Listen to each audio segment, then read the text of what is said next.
¿Qué tal? Muy buenas noches. ¿Cómo está usted? Este es el canal del Congreso de la Ciudad de México. Estamos en el día del juicio. Su servidor Miguel Ángel Velázquez le da la bienvenida y quiero platicarle esta vez de algo que es sumamente importante para todos. Fíjese que el gobierno actual, el gobierno de la doctora Sheinbaum, ha tratado de ir rompiendo paradigmas constantes de lo que significaba el gobierno anteriormente.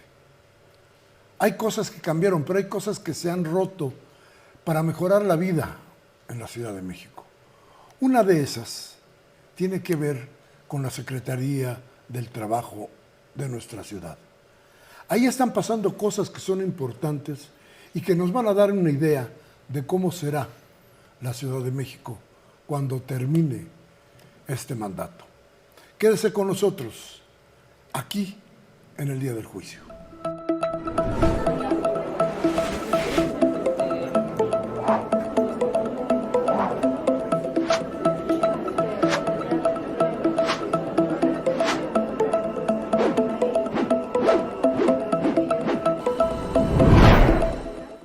Bien, gracias por permanecer con nosotros aquí en el día del juicio. Y quiero presentarles al secretario del Trabajo, José Luis Rodríguez Díaz de León. ¿Cómo estás, José Luis? Buenas noches. ¿Qué tal, Qué Miguel bueno Ángel? que pudiste estar aquí. Muchas gracias por la oportunidad. Muy buenas noches. Muy contento de estar contigo. Qué bueno que podemos platicar porque decía yo que se han roto muchos paradigmas en este gobierno.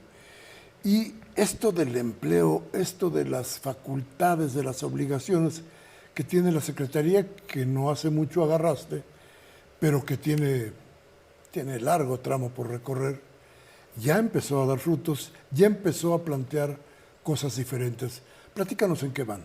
Sí, fíjate que muy oportuno este proceso de cambio de paradigma en el que hoy nos encontramos en el ámbito laboral en la Ciudad de México, con una oportunidad incluso ya de realizar un ajuste legislativo en el propio Congreso y generar dos ordenamientos jurídicos muy relevantes para la Ciudad de México, para quienes aquí habitamos. Uno de ellos es la reforma a la Ley Orgánica del Poder Judicial de la Ciudad de México para darle viabilidad y cauce legal a los tribunales laborales. Y por supuesto que la otra reforma a la que me refiero es la que tiene que ver con darle origen al Centro de Conciliación Laboral de la Ciudad de México y que esto se enmarca en un elemento central de la primera mitad del gobierno de México, del licenciado Andrés Manuel López Obrador, que tiene que ver con el acceso a la justicia laboral, y ahora en esta segunda mitad pues nos corresponde a quienes habitamos la Ciudad de México poder subirnos a este proceso de cambio de paradigma, como bien lo planteaste, porque tiene que ver con esta posibilidad y oportunidad de acceder a la justicia laboral con una perspectiva de derechos humanos, de acceder a la justicia laboral rompiendo una industria de litigio que existía en nuestro país, en nuestra ciudad, y que bueno, no necesariamente generaba las posibilidades de que las personas accedieran a la justicia laboral. Ahora cambia el modelo de atención de carácter constitucional y también el modelo de atención en el ámbito de la ciudad. Ya las funciones de la Junta Local de Conciliación y Arbitraje, imagínate, más o menos 50 años de operación y funcionamiento, entramos a otra posibilidad de resolver los conflictos de manera distinta, a través del diálogo como primera oportunidad, a través de la conciliación como primera opción para privilegiar esta posibilidad de llegar a un acuerdo entre las partes en conflicto, entre las empleadoras y entre las personas trabajadoras.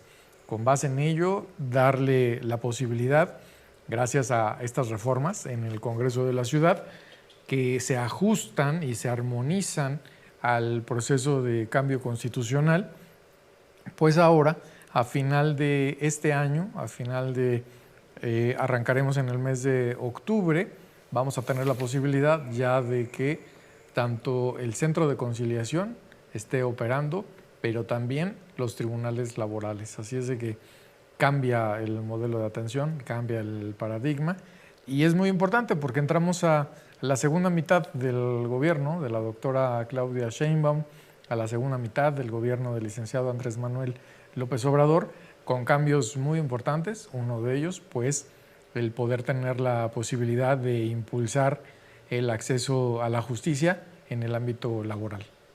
Fíjate que cuando hablas de justicia laboral, me vienen a la memoria cómo era la justicia laboral. No cómo debe ser, cómo era y cómo ha cambiado. Hubo un momento en el que, en los últimos años, la justicia laboral era para los patrones. De pronto la justicia laboral era para los sindicatos. Y ahí como que se iba pimponeando la cosa, y un día era para unos, depende de quién estuviera al mando de las cosas. Pero la justicia no era justicia, era más bien un capricho laboral o un interés especial de quien fuera el secretario o de quienes estaban en las funciones de ese quehacer de justicia que parece que ahí en la Secretaría no caminaba muy bien. Pues a mí me parece que pones el acento absolutamente en el tema. ¿Para quién estaba destinada la acción del Estado en la posibilidad de generar justicia? ¿Para las empleadoras o para las personas trabajadoras? Y creo que, por supuesto, eso es fundamental, porque a partir de ahí tienes la posibilidad de saber cómo estás visualizando el modelo de atención de un gobierno. Y creo que vale mucho la pena tener la posibilidad de centrar el esfuerzo entre quienes menos tienen. Y me parece que es clave y es fundamental tener la posibilidad de que las personas trabajadoras, la fuerza que le da viabilidad y sustento a las empresas, a las empleadoras, también sepa que tiene un punto de apoyo, un punto en el cual la posibilidad de acceder a mejores oportunidades y mejores condiciones de vida, porque el acceso a la justicia, claro que tiene una repercusión directa en la posibilidad de acceder a una vida digna. Fíjate que la propia Constitución de la Ciudad de México lo marca como un derecho. Tú que fuiste constituyente y que estuviste en todo este proceso de construcción, de cómo visualizar inclusive el trabajo en el modelo constitucional nuevo que hoy aplica en la Ciudad de México, tiene que ver con esta posibilidad de colocar a las personas en el centro de atención y de colocar a las personas como el objeto fundamental en donde la acción del Estado tiene que estar focalizada para poder acceder a diversos satisfactores. Uno de ellos, el trabajo. Uno de ellos, la posibilidad de que cuando existe un conflicto entre las partes, que es natural que se dé un conflicto entre las partes, cuando no hay una posibilidad de diálogo, bueno, pues creo que ahora tenemos esta oportunidad de entender el nuevo paradigma de acceso a la justicia laboral, privilegiando el diálogo y el acuerdo entre las partes, y a partir de ahí que sepan que existirá un árbitro, que es el Centro de Conciliación Laboral, en donde se pondrá sobre la mesa cuáles son las condiciones de trabajo que se pactaron, cuáles son las acciones de trabajo que en términos reales se realizaron y cómo podemos generar un acuerdo entre las partes que ya tienen un conflicto y cómo podemos generar una posibilidad que nos ayude a resolver. Y hay distintas formas de resolver. No se trata solamente de acceder a una indemnización. En ocasiones inclusive se trata de la posibilidad de tener una reincorporación laboral, pero ya basada en un acuerdo distinto, ya basada en un acuerdo de respeto básico a los derechos laborales. Y a mí me parece que es clave. Fíjate que creo que todos hemos observado que en los últimos tiempos ha habido una crisis sindical muy fuerte. Los líderes que fueron charros se convirtieron más que nada en capos. Y había, hasta donde pudimos ver, realmente sindicatos que eran más que nada organizaciones mafiosas burocráticas que han tenido a los gobiernos muy atados. ¿Lo vieron así? ¿Lo han visto ustedes así? Fíjate que a mí me parece muy interesante que justo tengamos la oportunidad de hablar pues abiertamente de todo este proceso que tiene que ver durante... es innegable que los derechos laborales en su momento cuando fueron incorporados en el ámbito constitucional en el 17 y que además se recogieron de los postulados y de la base que había planteado en un inicio, en 1906, Flores Magón, que hoy estamos a nivel nacional en este año reconociendo su esfuerzo y su trabajo y sus aportaciones a la vida democrática de este país. Bueno, pues en el ámbito laboral, los postulados del Partido Liberal Mexicano fueron recogidos en el artículo 123 constitucional. Correcto. No fue una propuesta de origen de Venustiano Carranza, fue una propuesta que se incorporó en el debate de los constituyentes del 17 y que permitieron reconocer derechos como el de tener una jornada laboral de 8 horas, el tener un salario, el tener el derecho a una organización, que es ahí la base del sindicalismo. Y me parece que en su origen, por supuesto que era fundamental tener esta oportunidad y esta posibilidad. A lo largo del tiempo, efectivamente, se fueron generando procesos de organización bastante distorsionados, en donde ya la prioridad no era el acceder a una vida digna o el de tener condiciones laborales justas. Fue un proceso donde lamentablemente en nuestro país tuvimos ejemplos de mujeres y hombres que encabezaron sindicatos de explotación permanente, donde los privilegios eran para ellos, para ellas, porque ahí había, bueno, también mujeres representando sindicatos, hombres representando sindicatos, donde no necesariamente los derechos de las personas eran su prioridad. Y a mí me parece que ahora que se ha también cambiado el paradigma de acceso a la vida democrática en los sindicatos, es importante. La transparencia es un valor importante dentro de la vida sindical. La paridad en los organismos de representación sindical es clave. El voto libre, directo y secreto es clave en la elección de las personas que dirigen las organizaciones sindicales. Fíjate que hemos tenido ahora ejemplos muy interesantes que no habíamos visto, nunca habíamos visto la posibilidad, el ejercicio que se hizo en Gobierno de México de escuchar a las personas que participaban para dirigir Petróleos Mexicanos, su sindicato. Fue un ejercicio bastante interesante que lo hicieran en la mañanera, que lo hicieran abiertamente de cara a las personas, no solo que forman parte del sindicato, sino a quienes estamos habitando este país en un sindicato que es clave para la vida de la propia institución, pero también para todas y todos nosotros. A mí me parece que es muy importante que podamos avanzar en paralelo en la democratización del sindicalismo en México. Me parece que es clave que podamos poner sobre la mesa y discutir, como tú lo planteas, la posibilidad de que los sindicatos también tienen que entrar a un proceso de transformación. Los sindicatos también tienen que tener la posibilidad de entrar a un proceso de discusión mucho más transparente, mucho más claro, y con base en ello poder también avanzar. A ver, entonces preguntábamos a José Luis Rodríguez, nuestro invitado, secretario del Trabajo de la Ciudad de México, cómo encontró todo el ámbito laboral como para estar pensando ahora en que tiene que haber justicia, porque creo que la cosa no pudo haber sido muy buena, ¿no? Sí, fíjate que es muy interesante. Para mí es una oportunidad tener la posibilidad de contar con este encargo que la doctora Claudia Sheinbaum me ha permitido a partir de octubre de 2021.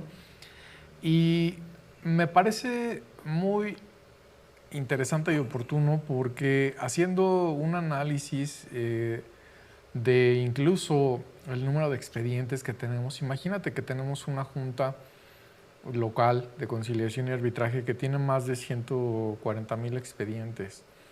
que tiene un atraso impresionante. Reconozco que durante el proceso de emergencia sanitaria, seguramente este órgano constitucionalmente autónomo tuvo muchas dificultades, pero esas dificultades van en detrimento absoluto de las personas que habitamos la Ciudad de México. Estamos hablando de que los expedientes, por supuesto, que se traducen en personas que no han tenido la posibilidad de acceder a la justicia. Tenemos presidencias de juntas especiales en la propia junta local que ni siquiera tienen la posibilidad de resolver 30 expedientes al mes. Hay casos donde solo se resuelven 10 expedientes al mes. A mí me parece que tiene que haber un replanteamiento absoluto.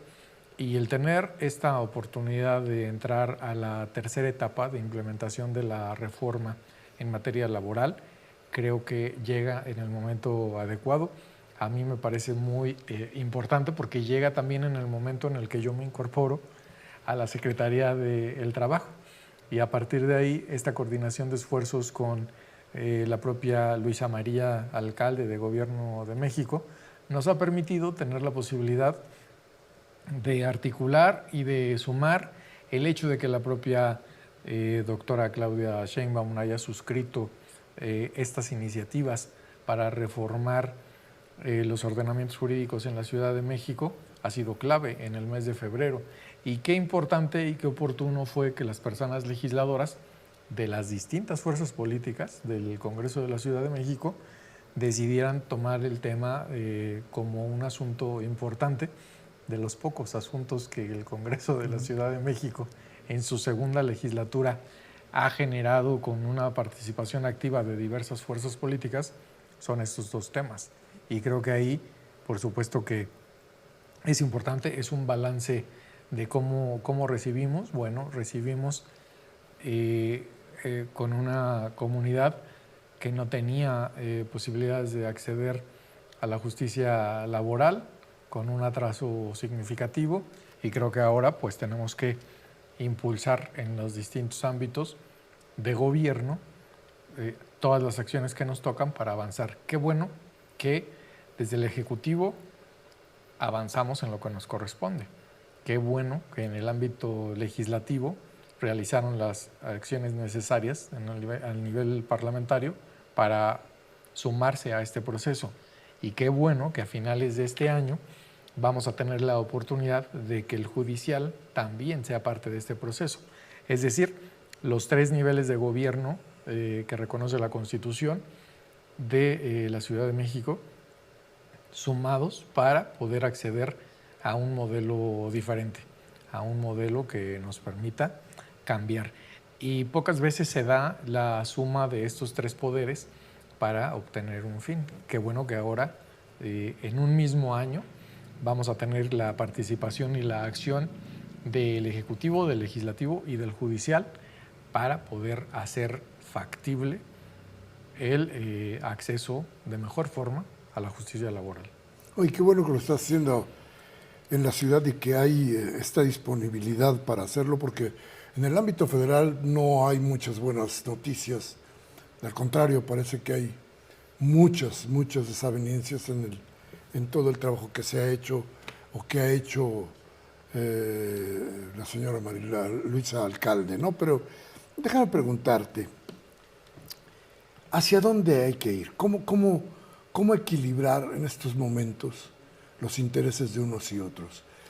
A ver, hasta hace no muchos años, la Ciudad de México tenía industria, había obreros, desapareció esa industria en una buena parte y se creó una ciudad de servicios.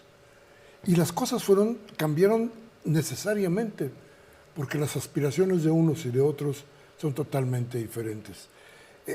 Eso tampoco se midió, porque yo veía que era lo mismo en la Secretaría. ¿Cómo lo enfrentas ahora tú?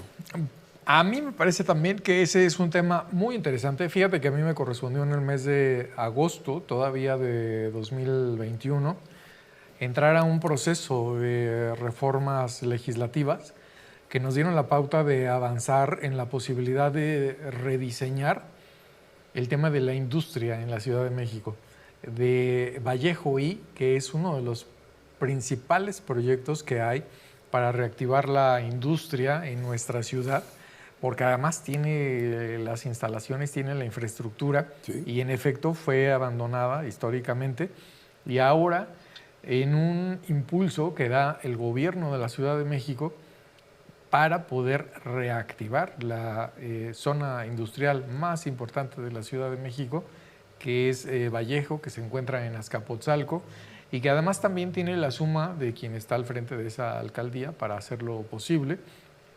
A mí me parece que también es una oportunidad, una vez que realizamos el ajuste en los usos de suelo en el ámbito legislativo, ahora en el ámbito ejecutivo, por supuesto que es importante que sigamos avanzando en la detonación de actividades de carácter empresarial. Hace muy poco estuve visitando algunas de las empresas que tienen participación en el territorio. Hay algunas empresas que inclusive tienen participación de personas trabajadoras que formaban parte del Sindicato Mexicano de Electricistas, del ESME, Sí. y que tienen una participación activa también dentro de Vallejo, para poder realizar actividades también de carácter industrial. Ahí se encuentra una de las 3 principales empresas, no de la ciudad, no del país, del mundo, que se dedican a la generación de anuncios denominativos, anuncios luminosos. Esa empresa tiene una dimensión de lo que les estoy planteando. No solo es una empresa que tenga una participación del tercer lugar a nivel estatal o nacional en el mundo, donde las actividades que ahí se realizan, bueno, por supuesto que son importantes, generan empleos. ¿Qué papel juega la Secretaría del Trabajo y Fomento al Empleo en esta materia? Pues somos parte del Gabinete de Reactivación Económica de la Ciudad de México, y claro que para nosotros pues es prioridad poder generar alternativas laborales y cambiar lo que tú planteaste. Esta ciudad en algún momento era generadora de diversos temas y luego se convirtió en un tema solo de servicios. Ahora estamos justo en esta posibilidad de realizar diversas acciones que den un replanteamiento de la actividad económica de la Ciudad de México. Que durante un buen tiempo ha estado prácticamente callado, ¿no? No sirvieron los sindicatos, los patronos no estaban interesados y la autoridad se retiró. La autoridad no quería saber de eso. Por eso la autoridad creo que ahora tiene una oportunidad. Nosotros como cabeza de sector, que así lo marca inclusive la propia reforma que se ha generado, sí me parece que tenemos que tener una participación para garantizar la imparcialidad. Y me parece que tenemos que tener una participación para garantizar que no pase esto que tú bien planteaste, que hubo una etapa en donde era evidente que había una inclinación en el ámbito de acceso a la justicia laboral, había una inclinación en favor de una de las partes, y que eso no te garantiza mejores oportunidades o mejores condiciones. El tener la posibilidad de tener una acción imparcial creo que es fundamental para que podamos avanzar. Y esta imparcialidad tendría que ver con que algunas veces no son justos o muchas veces no son justos los patrones y otras veces tampoco son justos los sindicatos. El replanteamiento de la vida laboral se está dando con esto. Se tiene que dar un replanteamiento, tenemos justamente que hablarlo y discutirlo. Es así de sencillo y claro, no todos tienen la razón siempre, en una o en otra vía. No siempre las empresas tienen la razón, no siempre las personas trabajadoras o los sindicatos tienen la razón, y por eso hay que dialogar, por eso hay que conciliar, por eso hay que generar mejores mecanismos de entendimiento. Y creo que el hecho de alcanzar este proceso legislativo, fíjate que es muy interesante porque el derecho debe ser dúctil, debe de modificarse, debe de transformarse. El derecho debe de ajustarse también a las realidades que tenemos. Y esa parte me parece fundamental, porque tener un mecanismo jurídico que no se ajusta a las realidades no ayuda.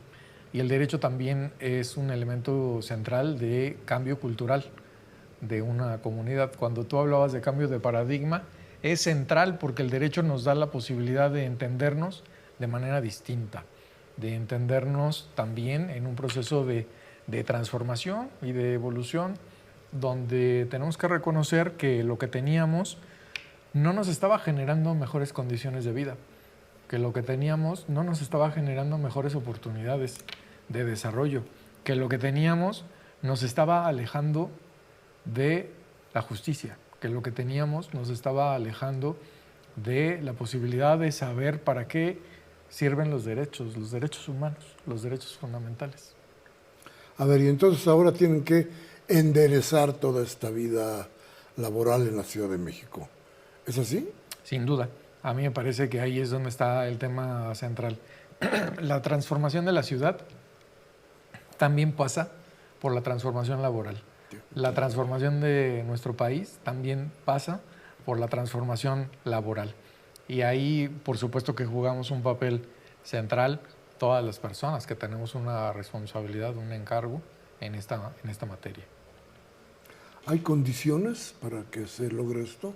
Como siempre hay resistencias, como siempre transformar no es fácil. A ver, pero resistencias, perdóname que te lo diga así, porque es lo que hemos vivido en los últimos años, pero resistencias conscientes de la necesidad de los cambios o resistencias que tienen que ver con que no me gusta este gobierno porque no me gusta. Bueno, yo creo que se suman dos factores. A veces las resistencias no tienen argumentos, a veces solo existe una oposición por oposición, no con una base argumentativa. Cuando entras a un proceso de análisis, ya despojado de estos conflictos que los llevan a la sinrazón, pues entonces empiezas a ubicar y a tener claro que todos tenemos una conciencia clara de que debemos de cambiar. A veces les cuesta mucho trabajo entenderlo. A mí me parece muy bueno que en este ejercicio legislativo de creación de la Ley Orgánica del Centro de Conciliación Laboral y de reforma a la Ley Orgánica del Poder Judicial en materia de tribunales laborales, me parece muy importante que la discusión que se dio en el Pleno del Congreso de la Ciudad de México sumó a las diversas fuerzas políticas y son dictámenes que se aprobaron con más de 58 votos en sentido positivo. Eso me parece que es una muestra de que las diversas fuerzas políticas están conscientes de que es necesario cambiar. Y qué bueno que en este proceso lo hicieron concediendo su voto a favor de este cambio de paradigma, porque toca dos temas fundamentales. Modificaron la estructura orgánica del Poder Judicial de la Ciudad de México y modificaron la estructura orgánica del Poder Ejecutivo de la Ciudad de México y reconocieron que la Junta Local de Conciliación y Arbitraje agotó su modelo de atención en favor de las personas. Hemos ido tocando temas de cómo tiene que irse adaptando la seguridad en el empleo, la seguridad en el trabajo, la justicia laboral, en esto que es el esfuerzo de este gobierno por ir, decíamos al principio, rompiendo paradigmas, cosas que estaban muy hechas, muy difíciles incluso de cambiar. Y llegamos a este tema, a este punto. ¿De veras la conciliación es justicia? Y esa es la pregunta que se quedó en el aire, José Luis. Sí. La pelota está en tu cancha. Fíjate que es muy interesante porque a mí me parece que una figura jurídica como la conciliación es como un elemento que nos va acercando a la posibilidad de acceder a la justicia desde el ámbito ejecutivo, no solamente desde el ámbito judicial. Creo que vale mucho la pena porque implica la posibilidad de que prive el acuerdo entre las partes, y para poder generar un acuerdo entre las partes, creo que uno de los temas centrales es que no podemos suscribir algo que pensamos que no es justo. Y creo que de ahí es el planteamiento inicial. Cuando se tiene en la mesa un conflicto de carácter laboral y tienes a la empleadora y tienes a la parte trabajadora, el colocar sobre la mesa un acuerdo que permita solucionar la diferencia que se tiene, el primer elemento que se tendría que estar pensando y analizando es si es justo o no es justo. Y creo que ahí vale mucho la pena porque las personas no pueden ser obligadas ni pueden ser sometidas a suscribir un convenio que les vulnera sus derechos. Y las empresas o las empleadoras no pueden ser sometidas a la suscripción de un convenio que también les conculca derechos. Así es de que es un tema de análisis muy interesante. ¿Por qué se obedece un acuerdo conciliatorio? El primer elemento que tendríamos que pensar de por qué se obedece es porque es justo. Si pensamos que es injusto, de manera inmediata vamos a tener un conflicto. De manera inmediata vamos a tener la posibilidad de que el conflicto entre las partes se pueda volver a presentar en otro momento. Y eso creo que es muy interesante. Creo que vale la pena un análisis y una discusión muy profunda sobre por qué obedecemos el derecho, inclusive. Yo les preguntaba a los alumnos en la Facultad de Derecho por qué obedecen el derecho. Y muchos daban muchas respuestas. Pensaban porque tiene sanciones, porque es coercitivo, porque lo impone una comunidad o una sociedad. Y algunas personas estudiantes, fue muy interesante su respuesta porque decían se obedece porque es justo. Si una norma no se considera justa, a mí me parece que no se debe de obedecer. Es que caminamos, fíjate que creo que durante mucho tiempo caminamos en el filo de esa navaja y pasó algo muy importante. Ya no se trataba de qué tan justo ni qué tan no justo o injusto podía ser un veredicto de la Secretaría, sino qué tanto se podía corromper. Entonces, se buscaron formas. Creo que el outsourcing es una parte importante de esto, de que no se quería llegar a acuerdos con los sindicatos, no se quería, porque los sindicatos fueron, creo que con un modelo muy viejo, este modelo de tomar a final de cuentas las fábricas, los lugares de empleo, la coalición. Creo que este modelo que fue envejeciendo, se trató en algún momento, en alguna mente loca de volverse a revivir, con planteamientos diferentes. Y por su lado los patrones fueron buscando de qué manera pervertían todo lo que la autoridad decía y todo lo que los sindicatos pretendían, y se crearon problemas tan graves como el outsourcing. Si tú lo ves así, tú lo sientes así. Yo lo veo como tú lo planteas, en el contexto de que el proceso de descomposición de este país tocó todos los temas y tocó todas las áreas. Y en el ámbito laboral no fue la excepción. En el ámbito laboral hubo un proceso de descomposición, hubo un proceso de corrupción, hubo un proceso que alejó a las personas de la posibilidad real de acceder a los derechos. Fíjate qué paradójico o interesante resulta el hecho de que nuestra nación hubiese sido la primera en el mundo en reconocer los derechos laborales. La primera constitución en el mundo de dar la posibilidad de pensar que las personas tenemos derecho a una vida digna basada en el trabajo. Sin embargo, el transcurrir del tiempo y la descomposición de este país en todos los ámbitos también tocó el ámbito laboral y también trastocó totalmente las instituciones encargadas de los derechos laborales de las personas, a grado tal que, por supuesto, que se perdió la confianza en cualquiera de las instituciones o dependencias encargadas de realizar esta actividad, porque lo que privaba era el acuerdo extralegal, lo que privaba era la posibilidad de que una u otra obtuvieran laudos de acuerdo a intereses que no necesariamente estaban enmarcados en el proceso de carácter constitucional. Y a mí me parece que el hablar de estos temas de manera abierta y directa es fundamental. Es un principio básico de los derechos humanos el visibilizarlos.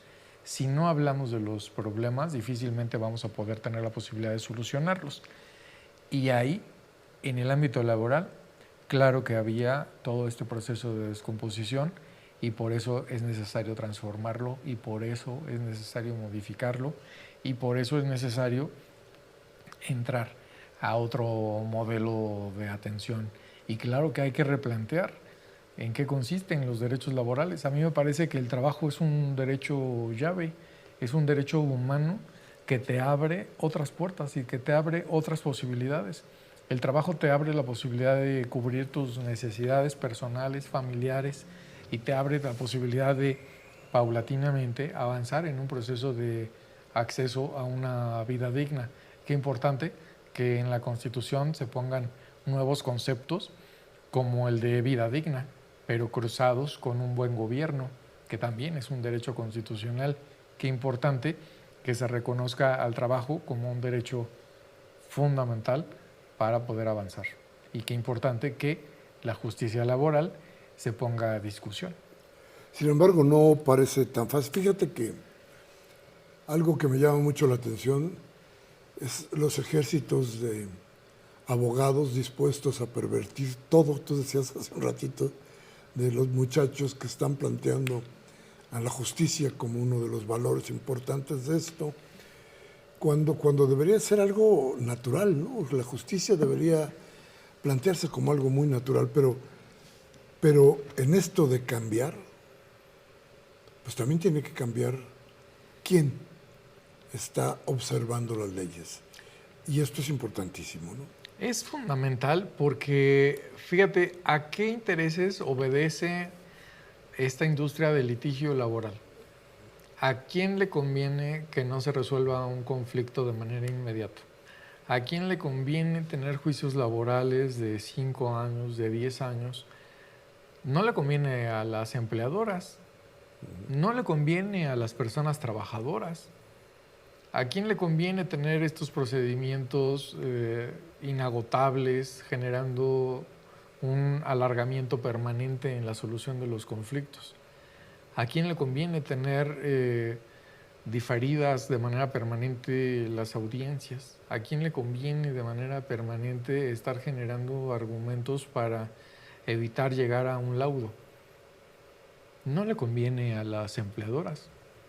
Y no le conviene tampoco a las personas trabajadoras. Le conviene a un tercero que tiene una actividad, que su actividad laboral es esa, que su actividad laboral es prolongar el conflicto entre las partes. Y ahí me parece que es fundamental justo esta otra oportunidad que se abre. Creo también firmemente que en el tema, inclusive en el ámbito educativo, tiene que haber un replanteamiento del papel de diversas profesiones en nuestro país. Y una de ellas, pues por supuesto que es la abogacía, tiene que tener un replanteamiento de la manera en la que se ejerce, que debería de ser en favor de las personas. José Luis, pero aquí hay algo importante también, que es la actuación de la autoridad. Porque sin el contubernio con la autoridad, a lo mejor estos abogados no podrían hacer de las suyas. ¿Cómo hacer para que desde que llegues a la ventanilla no te empiecen a decir que la copia fotostática, la firma del abuelito, el líder del fundacional del sindicato, el patrón que tiene que pagar 3 veces más? Es decir, la autoridad se convirtió en la generadora real del conflicto. Y esto, bueno, lo que nos ha traído es una serie de injusticias terribles, ¿no? ¿Qué puede hacerse con esto? Sí, es innegable que la descomposición de este país, en efecto, fue desde la autoridad. Y creo que ahora por eso tenemos esta oportunidad. Fíjate que es muy importante porque el nacimiento del Centro de Conciliación Laboral de la Ciudad de México tiene que ser con personas conscientes del proceso de transformación, tiene que ser con personas conscientes de que no estamos dispuestos como comunidad, como población, como habitantes de la Ciudad de México, a permitir que el nacimiento de nuevas instituciones esté corrompido de origen. Y ahí me parece que es fundamental que tiene que estar integrado con personas con una capacidad clara y con una acreditación permanente, que tengan conocimiento de los derechos humanos, que tengan conocimiento de la posibilidad de tener conciencia de que su actividad tiene un impacto directo en la vida de las personas y que su actividad debe de estar permanentemente observada, permanentemente evaluada. Platicaba con la doctora Claudia Sheinbaum y justo compartíamos esta preocupación que tú planteas. Tiene que estar este centro de conciliación integrado con personas honestas. Tiene que estar integrado este centro de conciliación con personas conscientes de que la actividad que van a realizar, que el encargo que van a tener, tiene un impacto directo en la vida de quienes habitamos la Ciudad de México y que tiene que estar basado en principios y que tiene que estar basado en los derechos humanos y que tienen que estar conscientes de que ese modelo de atención nuevo que se da es con el objetivo central de seguir abonando en la transformación de la Ciudad de México en el ámbito laboral. Y ahí creo que es central estos meses que tenemos a partir de ahora, de mayo al mes de octubre, tenemos los meses suficientes para poder generar los procesos de integración que nos ayude a que personas jóvenes, que nos ayude a que mujeres y hombres que tienen expertise en el tema y que tienen un proceso de conocimiento puedan tener una oportunidad distinta y que puedan tener también la posibilidad de ser parte de un ente que lo que busca es acceder de mejor forma a la justicia a las personas que habitamos esta ciudad. A ver, planteémonos y plantéanos, ¿cómo será la Secretaría del Trabajo? ¿Cómo será el ámbito laboral al final de este sexenio? Bueno, pues yo estoy absolutamente convencido de que en esta segunda mitad, como cabeza de sector en el ámbito laboral, la Secretaría del Trabajo y Fomento al Empleo tendrá la posibilidad de entregar una dependencia con un proceso de cambio, con un proceso de transformación, con un proceso en favor de las personas, de acceso a la justicia laboral. Cuando hablamos de justicia laboral no es un tema menor, no es un tema que solo impacte a las personas trabajadoras. Por supuesto que la justicia laboral nos involucra a todas las personas, a las empleadoras y a las personas trabajadoras y a todos quienes habitamos esta ciudad, que realizamos una actividad para poder generar un sustento, para poder generar los elementos y las herramientas necesarias que nos permiten salir adelante. La Secretaría del Trabajo tiene una tarea fundamental, que es hacer que las cosas sean viables, que tengamos la posibilidad de traducir de manera correcta los principios, los postulados de la Constitución local, pero por supuesto que de la Constitución federal, y de materializar esta reforma que puso en marcha el licenciado Andrés Manuel López Obrador y que en el ámbito de la Ciudad de México puso en marcha la doctora Claudia Sheinbaum Pardo al suscribir estas iniciativas que en esencia cambian el paradigma de la manera en la que vemos la posibilidad de que el trabajo sea reconocido como tal, como un derecho humano, y que los problemas que se derivan del trabajo puedan ser resueltos con perspectiva de género, con perspectiva de derechos humanos, y que podamos hacer viable esta posibilidad. Así es de que la tarea no es menor, pero estoy absolutamente convencido de que tenemos el tiempo suficiente para avanzar. Por eso la importancia de que este mismo año, 2022, ya tengamos en operación el Centro de Conciliación. Bien, pues creo que hemos escuchado algo que es importante. Tenemos un nuevo horizonte en algo que es importantísimo para ustedes, la justicia laboral. Cuando hay justicia laboral hay muchas otras cosas, entre otras la paz social. Yo le agradezco a José Luis Rodríguez que haya venido a platicar con nosotros aquí en el día del juicio sobre este anhelo que creo que es de todos, pero que él tendrá que instrumentar de aquí a que termine esta administración. José Luis, muchísimas gracias, qué bueno que estuviste con nosotros. Y a usted le doy las gracias, soy Miguel Ángel Velázquez y lo espero en el día del juicio, en la próxima. Recuerde que tengo algo que informarle.